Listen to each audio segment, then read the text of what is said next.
La Sociedad Española de Radiodifusión presenta... Ser. ¡Viva la radio! Podcast. Siempre. Arranca nueva edición del Festival de San Sebastián con muchas estrellas, veteranos y una selección diversa de cine. En este episodio analizamos qué nos espera, comentamos la película española que luchará en la carrera de los Oscar y, atención, escuchamos la entrevista con uno de los grandes del cine, Francis Ford Coppola. Antes de la llegada a cines de Megalópolis, entramos en su universo, en su carrera y en por qué ha decidido conectar la Roma antigua con la América de hoy. Además, hay cine francés con Marcello Mío y Solo para mí, y una recomendación del cine español, El aspirante, y en televisión sacamos la agenda para seleccionar las series de la nueva temporada. ¡Acción!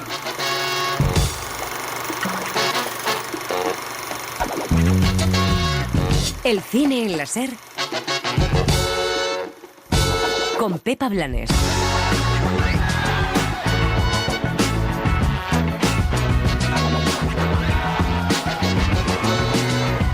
El cine español ya ha decidido qué película va a mandar a los Oscars. Será segundo premio de Isaac y la Cuesta. Una película especial por muchos motivos y lejos de ponernos a hacer cábalas sobre posibilidades, sobre dinero, estadísticas y demás, que es importante, por supuesto, lo que queremos hacer es celebrar que el cine independiente va a hacer todo ese camino. Estamos además ante un proyecto que ha estado al borde del precipicio muchas veces y con el que llevan trabajando más de 6 años.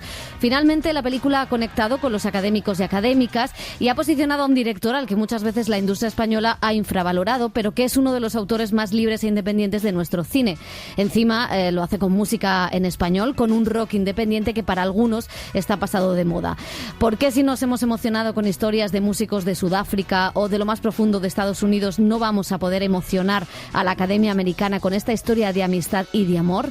No sabemos si segundo premio pasará a la shortlist ni si conseguirá estar nominada. Es muy difícil en esa categoría y sabemos que el dinero manda y mucho. Lo que nos gusta de la decisión es que los académicos han votado sin pensar en estrategias de ganar. Simplemente han elegido una película que les ha emocionado y que dice algo de nosotros como país y que muestra una idiosincrasia musical diferente de la que hasta ahora habíamos exportado.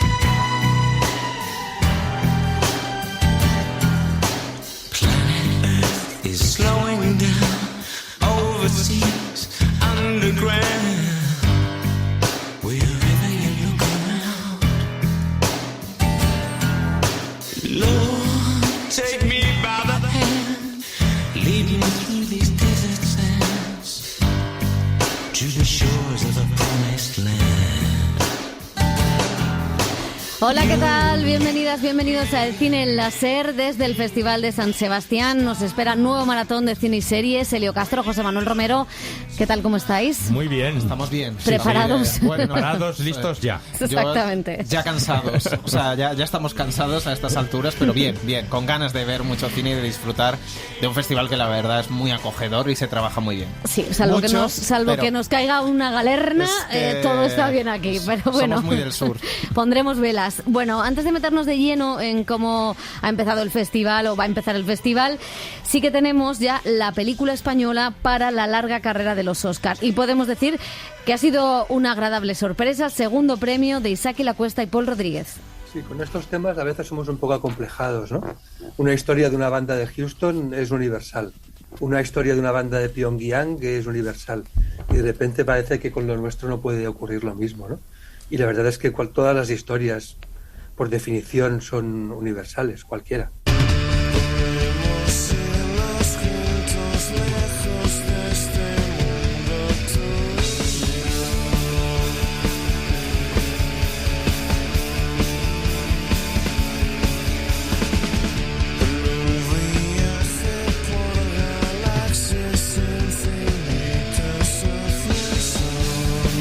Pues es la película que mandaremos a los Oscar en una categoría que siempre lo decimos, cada año es muy, muy, muy complicada porque están las mejores películas de todo el mundo, películas que han pasado por grandes festivales europeos y ahí está segundo premio.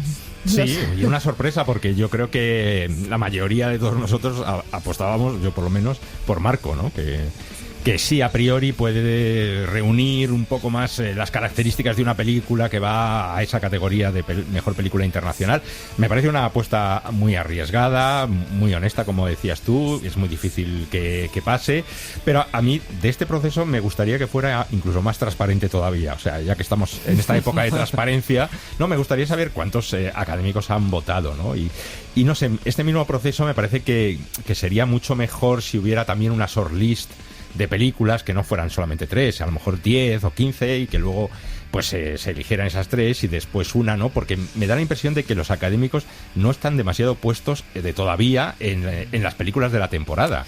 Es verdad que tiene este efecto que tienen los festivales de otoño, ¿no? Especialmente desde Venecia, San Sebastián, como gran escaparate del cine español, pero después viene Valladolid, Sevilla, Gijón, y se reserva mucho para esta temporada de octubre, ¿no? Creyendo que es la temporada de premios. Ya lo hemos visto en otras ediciones, como pasó con Cinco Lobitos, con Alcarrás, que ojo a la primavera, a que películas... Y al Festival de Málaga. Y al Festival de Málaga, que son películas que a lo mejor pueden respirar más, en el sentido de que se habla más semanas de ellas, están en cines, tienen capacidad de formar una narrativa de la película, luego vienen avaladas con premios de Málaga, con autores como Isaac Lacuesta, que indudablemente es un autor muy conocido en el cine español, pero no muy querido por votaciones de la Academia con sus películas, ¿no? Ni siquiera la última, Un año, una noche, que a lo mejor podría ser la más comercial para un premio de la Academia, pero sí que dice, yo creo mucho de que es una película que ha gustado, que la ha visto la gente, que al final es verdad que es una película que ha tenido una narrativa tanto por, no casi película maldita, pero con todos los problemas de rodaje y demás, que genera mucha curiosidad. Hay muchos fans de Los Planeta,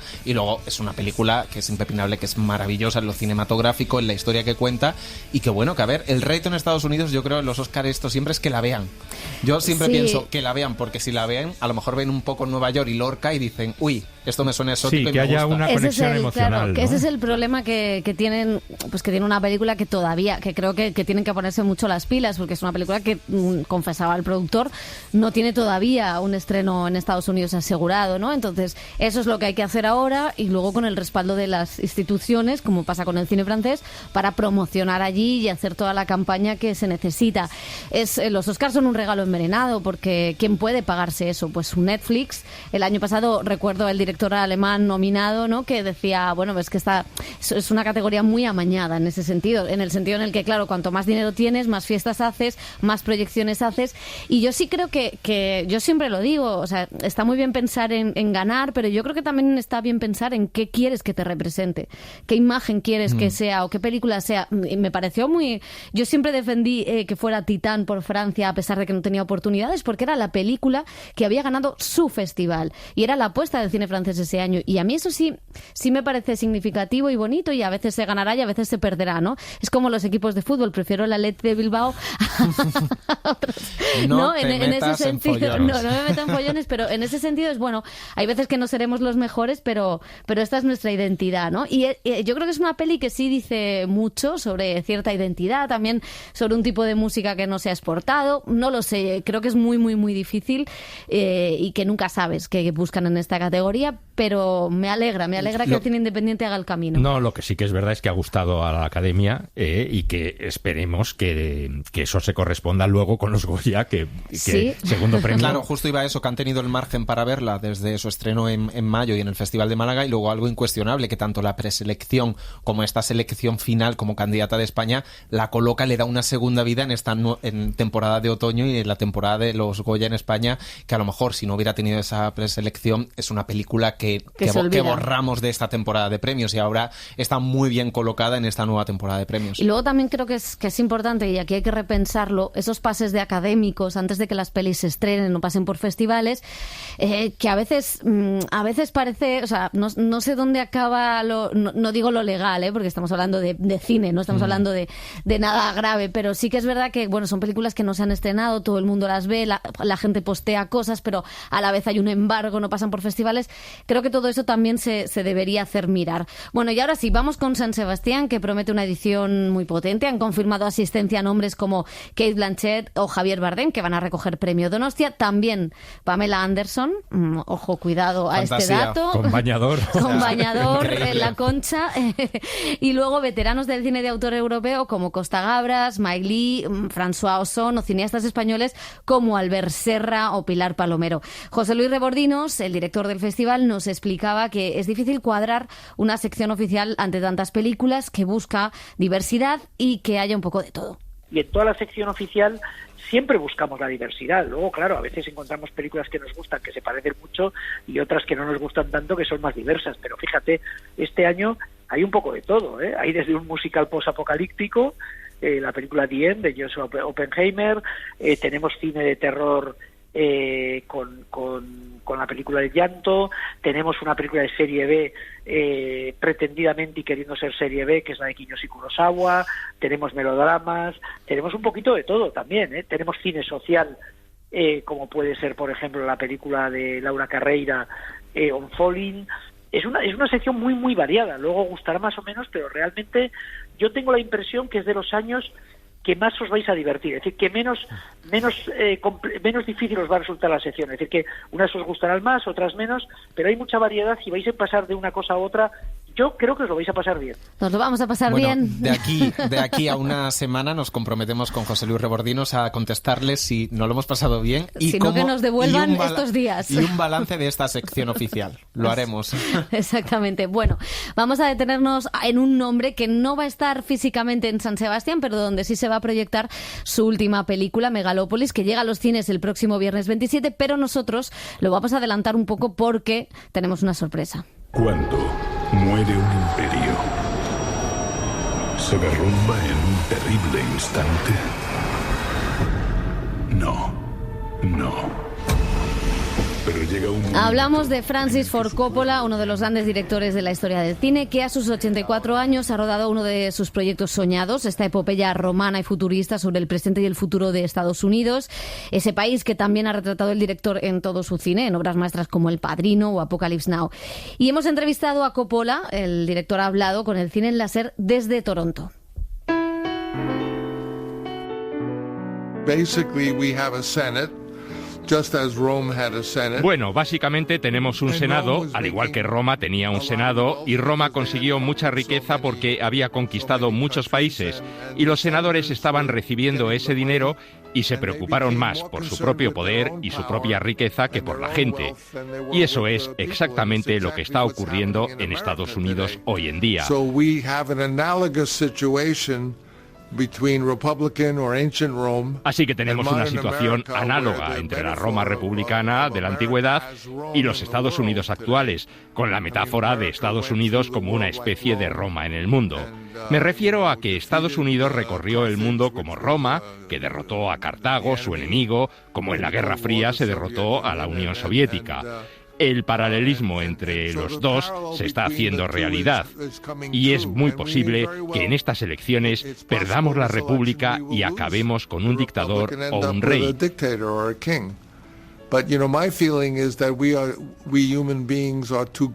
Pero tengo la impresión de que somos seres humanos demasiado grandes y podemos ser genios, como dice la película, y que no hay nada que no podamos resolver con nuestra creatividad, que somos una especie de genios muy creativos. Y somos una sola familia. De todos modos, mi película está llena de esperanza y felicidad. Vamos Vamos a recuperar nuestro país ahora. Y al formular estas preguntas, cuando se dialoga sobre ellas, eso básicamente es una utopía. I wanted to make a Roman epic. And I became interested in what's called, and your father will Quería know, the hacer una Caroline epopeya romana y empecé a interesarme por lo que tu padre conocerá como la conspiración de Catilina, que fue entre dos oponentes. Uno era Cicerón, el famoso Cicerón, y el otro era Lucius Catilina. Leí en alguna parte que eso podía haber ocurrido en Estados Unidos porque teníamos en Nueva York una pugna entre el alcalde Koch y Robert Moses. Era algo similar, por lo que esa conspiración de Catilina podría tener lugar en la América moderna en lugar de en la antigua Roma, como la República Romana. Pensé que sería algo inusual y estupendo lo de hacer una película sobre Estados Unidos como Roma, porque sabemos que Estados Unidos se fundó en Roma. Así que me dejé llevar y lo hice.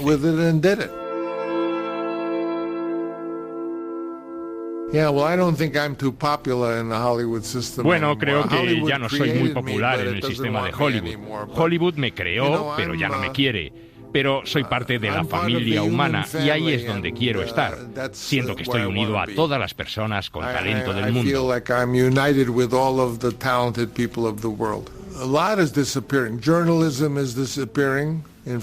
Muchas cosas están desapareciendo. El periodismo está desapareciendo delante de nosotros, igual que el sistema de películas de estudios está desapareciendo. Y con ello estamos acabando con un arte hermoso. I heard, by the way, Pedro Almodóvar won the Venice Festival. Isn't that wonderful? Por cierto, he visto que Pedro Almodóvar ganó el Festival de Venecia. Es maravilloso. We're so happy. He wanted to win. Él quería ganar, así que me alegro mucho por él. I'm so happy for him.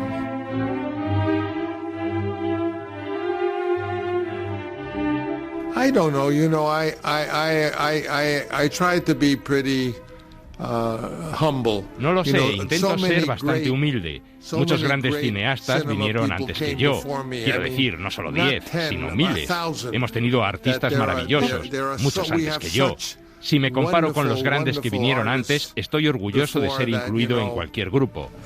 Compared to the great ones who came for me, I'm proud to El gran be compositor included in Richard any Strauss group at dijo una all, vez: you know. soy un compositor de segunda categoría, pero soy el primer compositor de esa segunda categoría. Digo que soy un director de segunda categoría, pero soy un director de primera dentro de esa segunda categoría.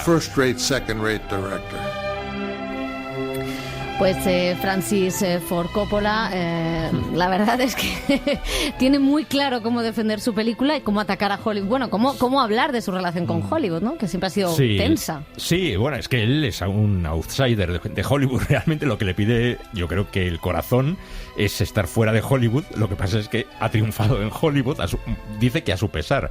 Bueno, y que a él le gusta y le ha gustado siempre otro tipo de cine. De hecho, pues Rebeldes o Corazonada para él son sus películas, ¿no? Y Los Padrinos son un accidente. O sea que es realmente un tipo peculiar dentro del mundo del cine, incluso esa autoconsideración que se tiene a él como... Bueno, soy un director de segunda fila, ¿no? De la primera, ¿no? Bueno, pero también un visionario, ¿no? Y un visionario, por supuesto, ¿no? Lo que tengo la impresión es como un poco de... No sé, que es alguien que es historia del cine, que no se le tiene, no en consideración diría, pero como que a menor, ¿no? Dentro de esta película, que parece que ha sido un sueño megalómano, nunca mejor dicho en este caso, pero como que no, que es alguien que está agotado, y me da coraje eso, porque es una institución del cine, un maestro del cine, lo vimos en el Festival de Cannes, con ese detalle que tuvo con George Lucas, forma parte de la generación que cambió el cine de Hollywood, y por ejemplo estos días leyendo la preventa de entradas en Estados Unidos, que bueno, que a lo mejor no es una película que arrastre a tanta gente al cine, una película comercial, pero la preventa decían algunas salas que era la peor que habían tenido, como un 0,8% de preventa de entradas, que era desolador, que nunca habían tenido una cifra tan baja para esto, y en parte pues molesta porque es alguien a quien al menos deberíamos respetar muchísimo y ver su trabajo con la admiración y con la capacidad crítica de analizar a un maestro del cine, ¿no? Sí, pero es que ni la propia industria en Hollywood lo ha hecho, ¿no? Porque que nadie quiera estrenar esta película, y es un poco también lo que le pasa a Kevin Costner, ¿no? O sea, quiero decir que a lo mejor no ha funcionado bien en taquilla la primera, pero realmente, o sea, es cuando te das cuenta de que, y creo que es el gran problema de Hollywood, claro, es todo dinero, dinero, dinero y cada vez más dinero. Y entonces en el momento en que alguien falla, está fuera. Y le ha pasado a Scorsese muchos años, ahora porque Scorsese está restituido, pero si Scorsese vuelve a fallar, será ninguneado de nuevo, ¿no? Spielberg es el que no falla porque su cine consigue, no ha tenido ese fracaso quizá económico, ¿no? Y en este caso, a mí me parece que Megalópolis es una cosa muy loca, con muchas cosas que no, defectos podríamos decir, que a mí me gusta lo que propone, y solamente por el hecho de que en estos momentos haya una película así, o simplemente por el hecho de haber pensado que la historia de Cicerón y Catilina podía tener una adaptación a la América actual y hablar de los problemas que tiene una ciudad como Nueva York, que son los problemas sobre la vivienda, sobre la convivencia, sobre las fake news, sobre el entretenimiento, que un señor de 84 años con la vida resuelta tenga las ganas y la curiosidad de hacer algo diferente, que puede quedar viejuno, que puede ser demasiado valenciano, estamos de acuerdo. Simplemente por eso merece, como decía José, un cierto respeto, ¿no? Y que ni los medios de comunicación americanos lo hayan tenido. Toda la historia de cómo fue ese rodaje, que luego la chica salió a desmentir.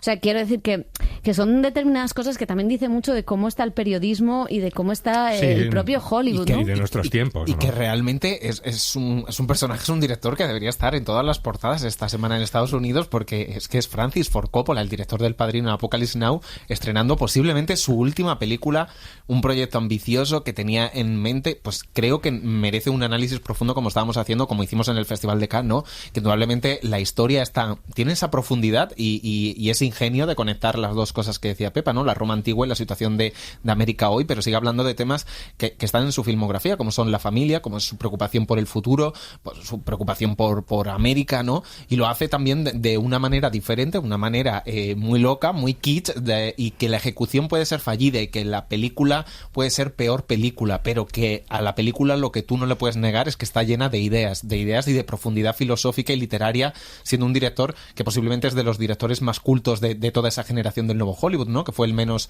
comercial de alguna manera. Incluso los éxitos que tuvo en el Festival de Cannes o con El Padrino le vinieron un poco dados en cierto sentido, porque ni él lo esperaba, y siempre ha sido un director con una complejidad intelectual, con un pozo, con unas reflexiones. Pues mínimo escucharlo, ver la película, analizar y quedarte con que, bueno, la película no falla por muchos lados, pero también tiene cosas muy interesantes que dicen mucho del mundo de hoy y del futuro que él ve o quiere ver como alguien visionario, que sería ese trasunto de Adam Driver en la película. No, es que hay una contradicción entre decir que nos gusta el cine, amamos el cine, pero no vamos a ver una película de Coppola, ¿no? Entonces hay mucha gente que dice, nos encanta el mundo del audiovisual, de las series, muchos jóvenes y tal, y dice, pero no me acerco a ver una película de Coppola. Pues la verdad es que es un contrasentido. Cuando tiene cosas muy... Claro. Tiene bromas muy... Tiene bromas que en La Revuelta quedarían muy bien. Y Aubrey Plaza. Bueno, hablamos también con Adam Driver, como decía José, el protagonista de Megalópolis, que destacaba la importancia de Coppola y de esa generación del nuevo Hollywood. No, I loved his films, and they've, obviously they changed cinema and educated me on what cinema could be. And so when you are suddenly working with someone who has meant a lot to you, it's not even they can't even do anything about it. It's a weird, they have, you can't even expect that of them, but it's a weird dynamic. But he is so disarming and collaborative that you forget those things until... Decía que era una generación por la que él había sentido el amor al cine, que ha sido una generación que le ha educado de alguna manera y que trabajar con Coppola de alguna manera era un sueño, pero que a la vez tenía que estar olvidándose de que era Coppola, porque claro, estar en un set y pensar, me va a dar órdenes Francis Ford Coppola, pues eso no hubiera sido productivo para poder seguir el rodaje. El actor, que ha cumplido 40 años... Es muy heavy lo de Adam Driver. Pero si era un crío cuando salía en Girls. Bueno, pues lleva una carrera, la verdad, que muy interesante, porque ha trabajado con Michael Mann, ha trabajado con Scorsese en Silencio, iba a decir que ha trabajado con George Lucas, no, ha trabajado sobre los personajes de George Lucas. Con Ridley Scott. Le ha pagado George Lucas, o sea. Exactamente, o con Jim Jarmusch. I mean, everything. For me, they shaped what I understood cinema to be, and or the potential of it. And they all are very collaborative. They all have that in common. But they're also very... singular, and make things that are singular and forward thinking. No one had shot a gunfight like Michael Mann does in Heat with that kind of sound until it's done. And then suddenly that becomes the standard. No one had made a movie like The Godfather, which was an assignment, that he turned it into making it about, it really could have been about anybody's family who was operating a business, and made it accessible, and human, these gangsters. No one had done that until he had done it. And I felt the same about this one, honestly. E insistían que ese tipo de directores son los que han cambiado la forma de entender el cine, la forma del cine. Decían, nadie rueda los tiroteos como Michael Mann. Después de Hit, los tiroteos cambian en cómo aparecen en el resto de películas, y así con todos los directores con los que ha trabajado, que creo que solo le queda a Steven Spielberg. Pues más sí, o solo menos. le queda, pero bueno, es raro que un actor de 40 años, o todo lo que ha trabajado ha sido con menos de 40, tenga ya esa filmografía de toda la generación del nuevo Hollywood, haber trabajado con casi todos, todo lo que le queda por delante de los que son de mediana edad. Se apunta todo este hombre. Sí. Oye, no hemos dicho lo más importante, es que hizo El Quijote. Claro. O sea, no olvidemos que Adam Driver ha sido Don Quijote. Un Goya para él. El cine en la SER con Pepa Blanes.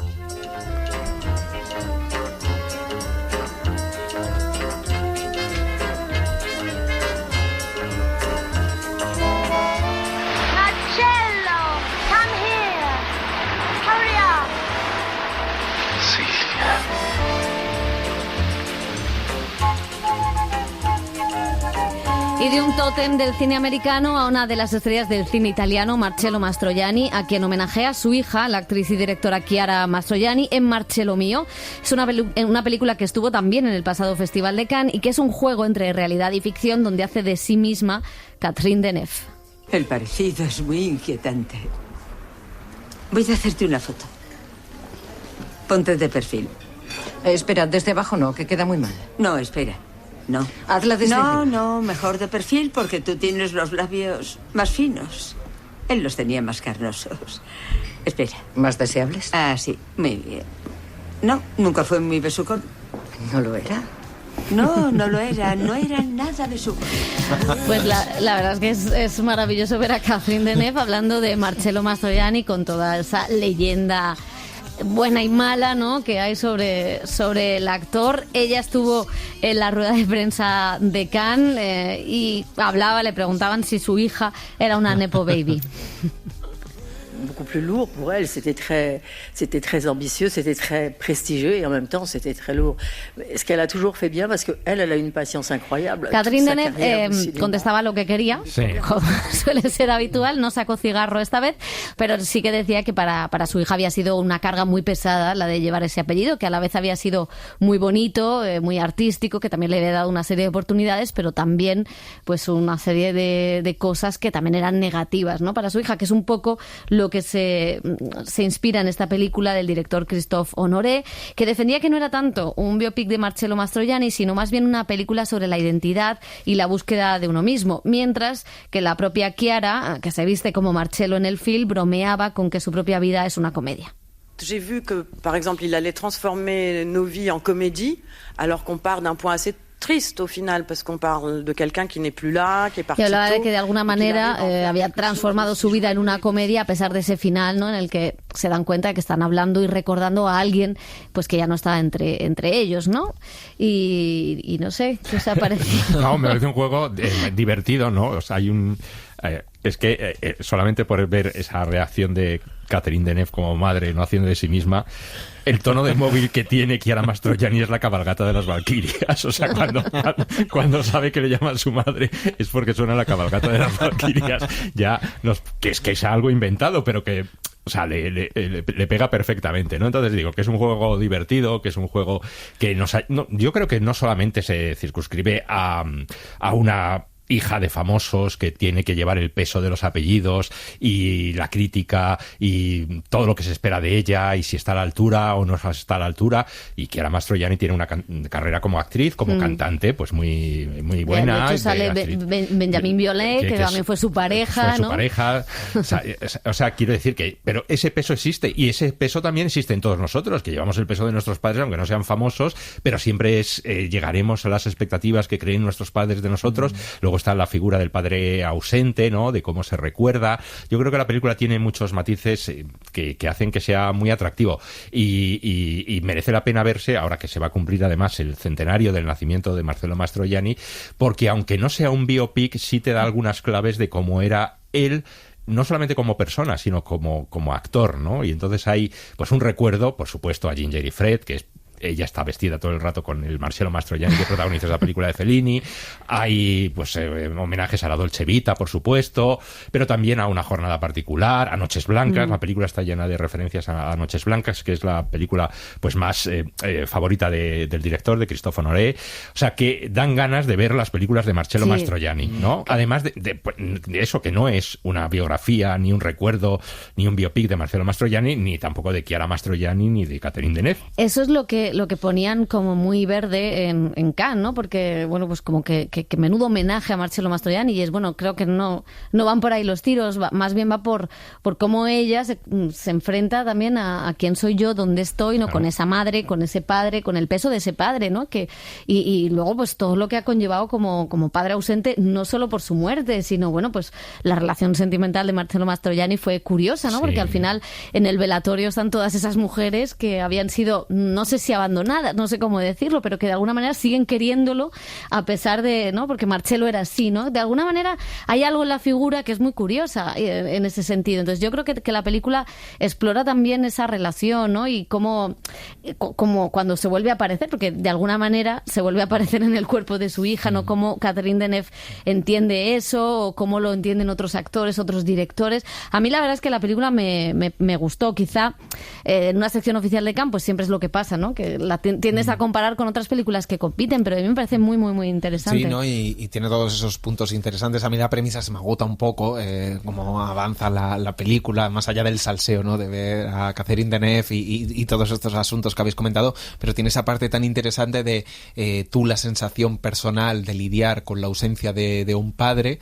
y luego el mito, ¿no? Que tú el mito no lo puedes apresar, va por otro lado, y mediáticamente va por otro lado, y más cuando muere alguien, que el mito se triplica, ¿no? Y entonces escapa de ti ese contraste entre sensaciones que tenías, que sí que me parece muy, muy interesante. Y luego, claro, la nómina de secundarios que le dan a la peli para poder ir desarrollando un poco esa película y esas dudas de la actriz. Creo que es un ejercicio también como muy sano lo que han hecho, de autoconciencia y de ponerse a hacer esta película y reírse un poco también de todo y de sus dilemas, ¿no? Que están ahí. Y hasta de Italia.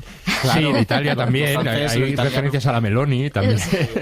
y luego pues eso también, no solamente del ejercicio de los actores, ¿no? De las actrices, de los intérpretes, de cómo ponerse en la piel de otro, ¿no? De lo que significa eso de perder su identidad, buscar la identidad del otro y hacer eso que se transmita a los espectadores. Pues vamos con cine español ahora, si os parece. El aspirante es el primer largo de Juan Gautier, que trata un tema que ya abordó en su cortometraje, que es la violencia que surge en los colegios mayores universitarios en torno a las novatadas y a una idea de masculinidad algo tóxica. Jorge Motos y Eduardo Rosa son los protagonistas. Con ellos hemos hablado sobre esta película. Vamos a ver, novatos. Dentro de poco van a tener ustedes una gran responsabilidad, porque van a llevar cosido en su pecho el escudo de mi colegio. Y aunque ya sé que sus pequeños y todavía atrofiadísimos testículos ya casi han bajado hasta abajo de la bolsa escrotal, ¿verdad que sí? ¿Usted de qué cojones se ríe, novato? ¿Qué? No se ría, novato. No se ría. Las tradiciones tienen sentido cuando no son nocivas. Esta sensación de, bueno, siempre ha sido así y ya está, cuando no es nocivo, perfecto. Pero cuando es nocivo con algo, con alguien, me parece que no tiene sentido perpetuar ciertas actitudes. Y evidentemente la película critica una masculinidad tóxica, critica un abuso de poder y en mi opinión, como actor, como persona, creo que el poder tiene sentido cuando en el que está en el poder cuida de los de abajo. Hay un problema de base en la educación y en los valores y probablemente haya también una responsabilidad dentro de las piezas audiovisuales que nos han acompañado desde pequeños, de los programas de televisión que hemos visto desde pequeños y de esa cosa que te... incluso en la música, ¿no? Esa cosa como que acompaña a ser hombre, que te limita por todos los lados, te limita la sensibilidad, te limita, o sea, cualquier cosa que se salga de la infancia de lo agresivo y lo violento, te discrimina ya como hombre.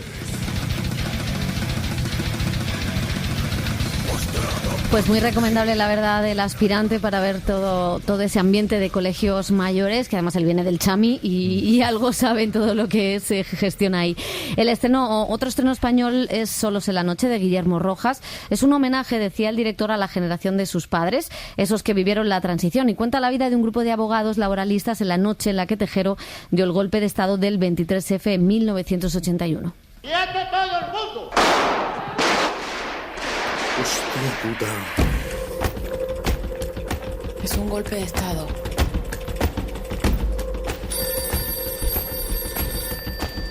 ¿Quién puede ser?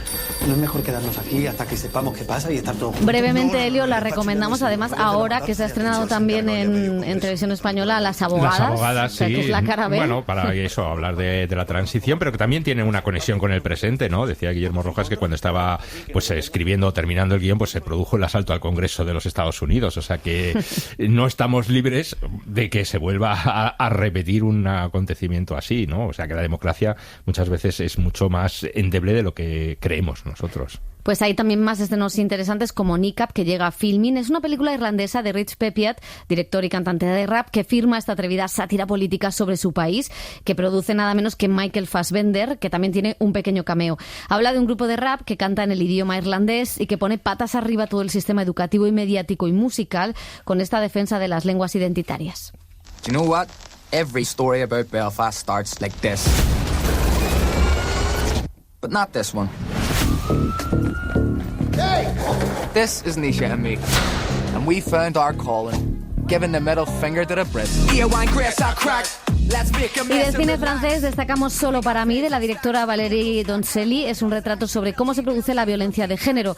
Con guión de Audrey Divan y de la propia Doncelli, cuenta la vida íntima de un matrimonio y las rutinas de violencia que debilitan a la mujer, una víctima que teme denunciar por miedo y vergüenza. Virginie Efira y Merville Poupeau son los protagonistas. ¿A qué hueles, eh? No. ¿No hueles a bosque? ¿Te has duchado? ¡Basta ya! ¡Mira lo que me haces hacer! Por favor. Sí, casi me engañas, mentirosa. Y ahora me miras con esos ojitos, asustada. Pero pienso contarle a tus hijos lo de tu paseíto por el bosque. Por favor. Voy a dejar de protegerte ante ellos porque eres una mujer peligrosa. 3 estrenos más. Treasure es una película de la alemana Julia von Heinz que aborda el Holocausto a través de una periodista cuyo padre sobrevivió a los campos de concentración. Juntos viajan a Polonia para redescubrir sus raíces y su pasado. Stephen Fry y Lina Dunham son las protagonistas. Ruthie, qué alegría verte. Papá, ¿qué ha pasado? El problema con mi maleta, un señor muy amable. Digo, en Nueva York, en el aeropuerto. Fui a McDonald's. Hay también animación con una versión de Transformers, la mítica saga creada por Michael Bay.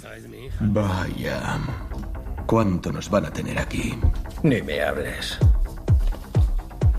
¿Sabes qué? Nos has metido en un marronazo. Creía que no me hablabas. Y recomendamos también Tiger Strips. Es una historia de adolescencia que estuvo en Cannes en la Semana de la Crítica y que dirige la directora malasia Amanda Nell. Es una chica de 12 años que lucha contra la pubertad y los cambios en su físico, aterrada con que su comunidad descubra quién es realmente. Itu kan ada kita kena share semua benda.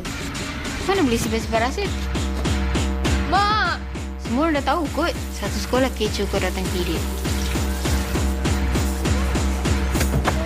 Farah! Farah! Bagilah balik! Hari tu, aku ingat bau bangkai mana. Rupanya tu bau dia. El cine en la SER con Pepa Blanes. Las series.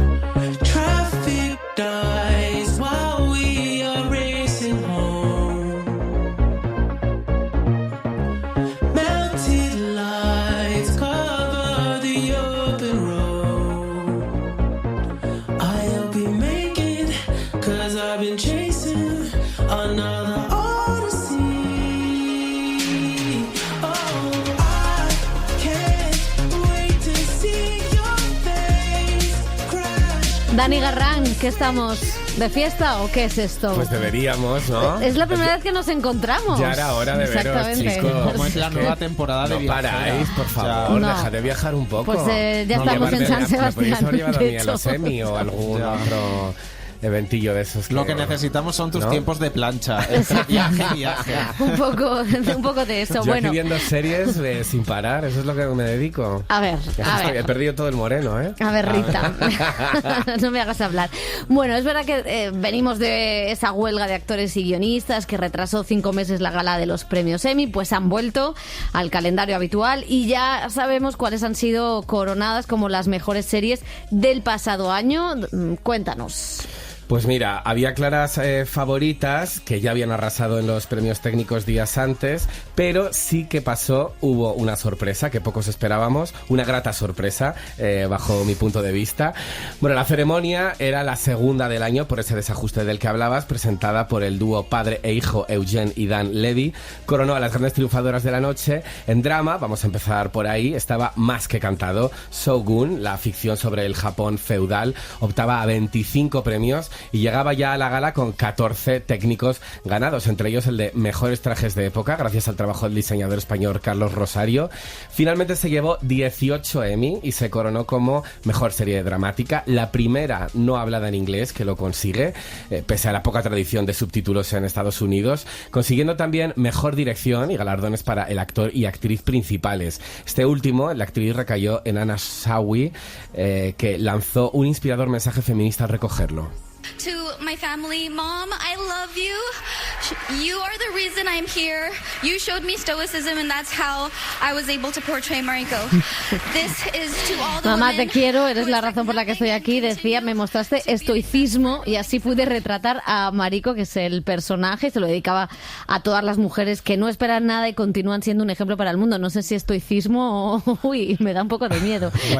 Bueno. Lo único que puedo decir es que qué ganas tenían también en la televisión americana de encontrar como algo el nuevo Juego de Tronos, ¿no? Que uniera lo que es el drama, la historia, los personajes con lo épico y la capacidad técnica que tiene esta serie ambientada en Japón. Pero sin duda, como hacía clickbait radiofónico Dani, la gran sorpresa de la noche fue la categoría de comedia. The Bear llegaba el domingo a la gala de los Emmy con el honor de ser pues la comedia más nominada de la historia con 23 candidaturas. Eso sí, no exenta de polémica por eso de catalogarla dentro de la categoría de comedia. Pero Hacks, yo como gran defensor, le robó ese Emmy, convirtiéndose en la gran sorpresa de la jornada, además de mejor guión y mejor actriz protagonista para Jean Smart, su tercer galardón por este papel y el sexto de su carrera. La industria televisiva reconocía así el gran trabajo de esta comedia, con una temporada, la tercera, que no ha dejado de crecer con grandes guiones y actuaciones magníficas de la propia actriz y de Hannah Isbender, a pesar de que los académicos pues no se acuerden mucho de esta actriz,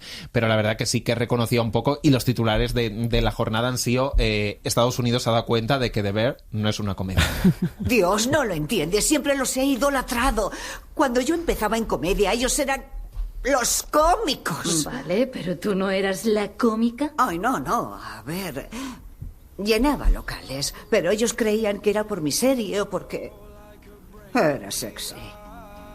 Los tipos como ellos nunca me tomaban en serio.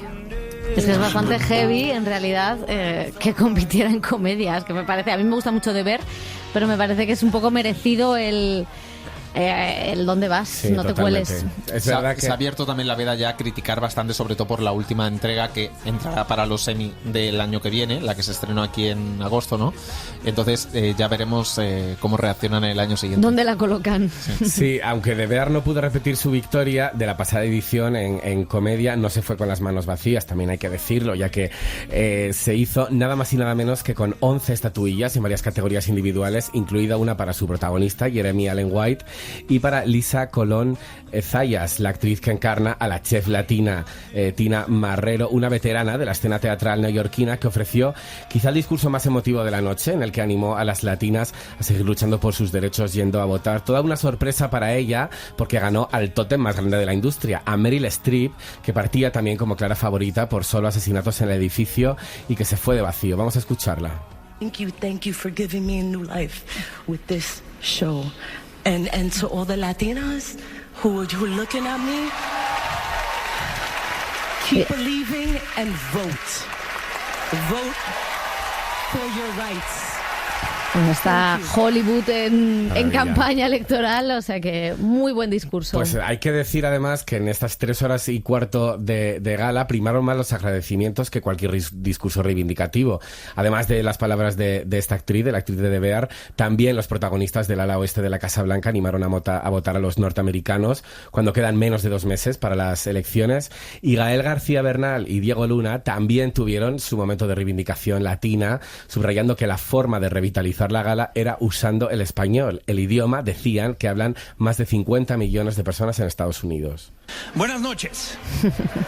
Bienvenidas y bienvenidos a los Emmys. Un saludo a quienes hablan español en esta sala y a las y los más de 50 millones que hablan español en este país. La verdad es que no es la primera vez que Gael García Bernal la lía en una gala, porque en los Oscar famosos, los de Hable con ella, que él estaba nominado por Diarios de Motocicleta, no sé si estaba nominado, pero apareció con Diarios de Motocicleta, también hizo un discurso contra la guerra de Irak bastante tenso, o sea que siempre a favor. Hablaremos de estos dos en octubre, después del Festival de San Sebastián, porque estrenan serie y de hecho fueron a presentar esto porque estaban en plena promoción de esta serie. La otra gran vencedora de la noche fue Mi reno de peluche, en la categoría de miniserie. Su creador y protagonista, Richard Gadd, subió 3 veces al escenario y reivindicó precisamente las historias que se salen de lo común. Precisamente este Emmy premia eso, pues nadie habría apostado por una serie británica con actores desconocidos sobre el acoso y los abusos sexuales. La serie de Netflix fue un auténtico fenómeno y fue premiada por ello. El creador lanzó un mensaje de esperanza para gente que pudiera estar en su situación. 10 years ago, I was down and out, right? I never ever thought I'd get my life together. I never ever thought I'd be able to rectify myself with what had happened to me and get myself back on my feet again. And then here I am, just over a decade later, picking up one of the biggest writing awards in television, yeah? Le escuchábamos pues decir que hace justo 10 años estaba deprimido y sin fuerzas y que pensaba que nunca iba a rehacer su vida y que sin embargo pues se ha recuperado, ha hecho esta serie. No quería sonar arrogante, sino animar a cualquiera que esté pasando por un buen momento, y la verdad es que ha sido, creo que es el fenómeno de toda la gala de los Emmy. Como leí a alguien que no recuerdo, perdón por no citar, pero dijo, es la serie que demuestra que se joda el algoritmo de Netflix, ¿no? Porque es una serie en la que no has invertido mucha pasta, no has fichado a estrellas, no estás encima y sin embargo se te convierte en una de las series más vistas y en el fenómeno y que te da ese prestigio.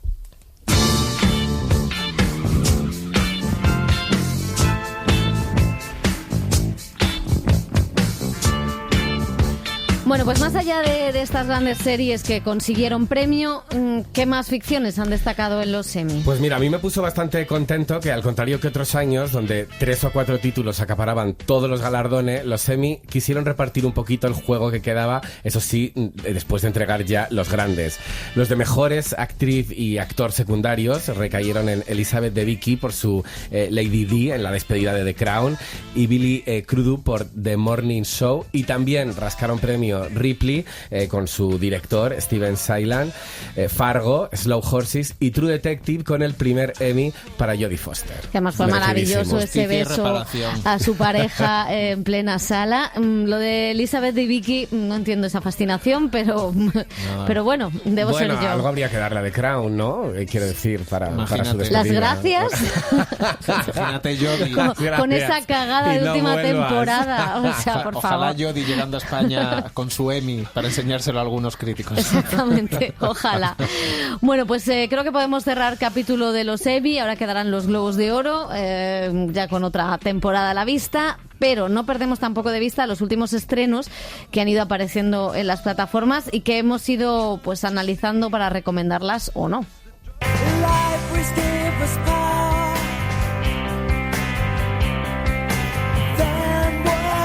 Pues sí, porque hace una semana se produjo un acontecimiento un poco extraño en los tiempos que corren en televisión, y es que se estrenó en España Pensaba que ibas a hablar del hormiguero y la revuelta, pero... Pepa, por favor, ¿eh? Bueno, si quieres algún día lo analizamos también.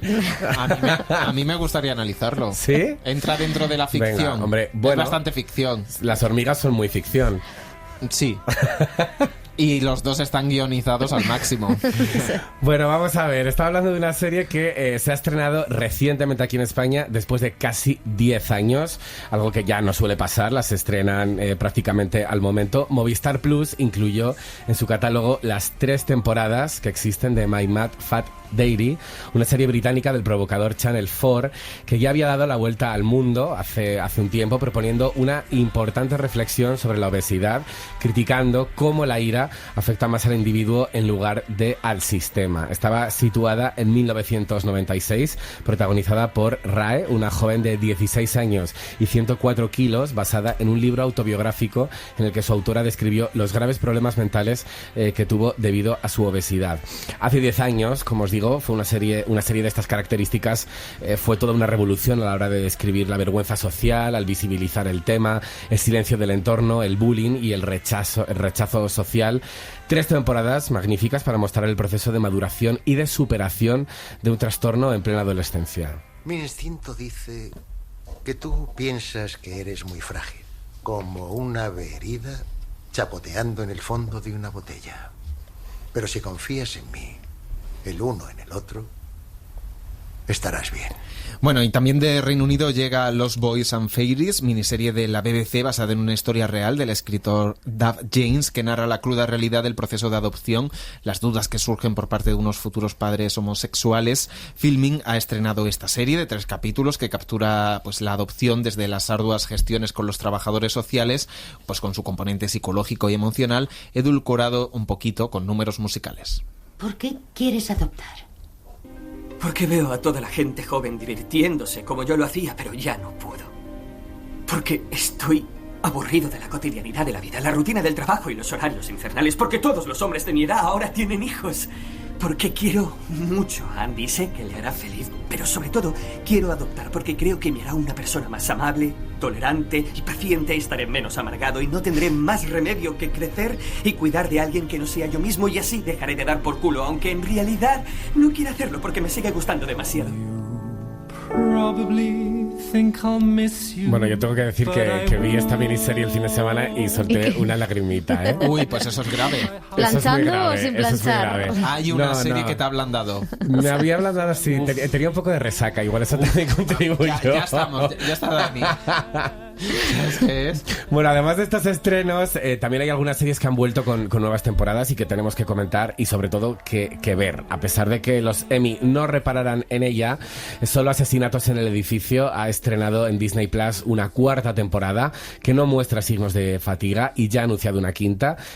Estaba claro. Martin Short, Steve Martin y Selena Gómez podrán continuar explorando su peculiar amistad intergeneracional mientras graban su podcast de asesinatos con Meryl Streep incorporada a los guiones y un elenco de estrellas invitadas que cualquier ficción envidiaría. Eva Longoria, Zach Galifianakis, Melissa McCarthy y Eugene Levy ya se han sumado al universo de esta inteligente comedia. Esto es muy halagador, es decir, solo pensar que alguien me mire y piense en Eva Longoria. ¿Pero puedo hacerte una pregunta? ¿Por qué te han envejecido? Sí, es porque soy una viejuna. No, es que en el grupo de sondeo sobre la diferencia de edad, la palabra que aparecía más veces era espeluznante.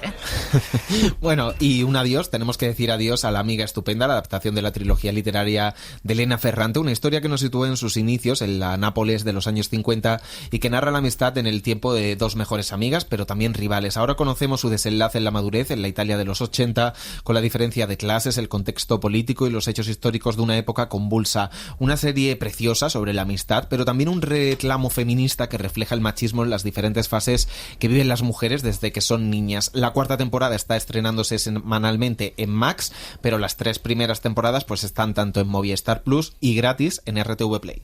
Nací en un barrio pobre, degradado, donde la furia, la violencia de los hombres era y es diaria.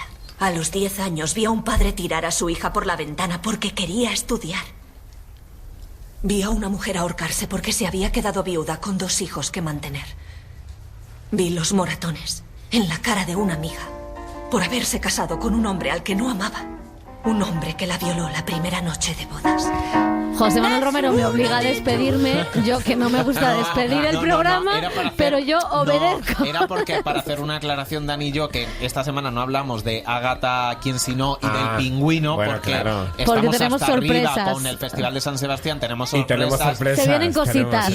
Son series tan esperadas que vamos a ver más del piloto, más del primer capítulo. Que no estamos preparados. Para comentarlas. Vamos a esperar al fin de semana, ¿vale? Para verlas. Y yo también quería decir que La amiga estupenda es el mejor libro de este último siglo, de lo que llevamos de siglo, según el New York Times. O sea, que vean la serie y léanse el libro.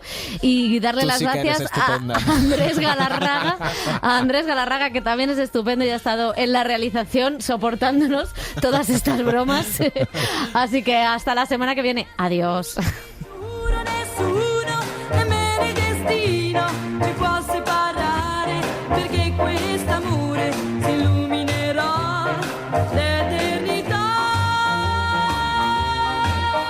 El cine en la SER con Pepa Blanes. Suscríbete al Cine en la SER. Escúchanos en directo en la SER los sábados a las 7:30 de la mañana y los domingos a las 3 de la madrugada. Cadena SER. La radio.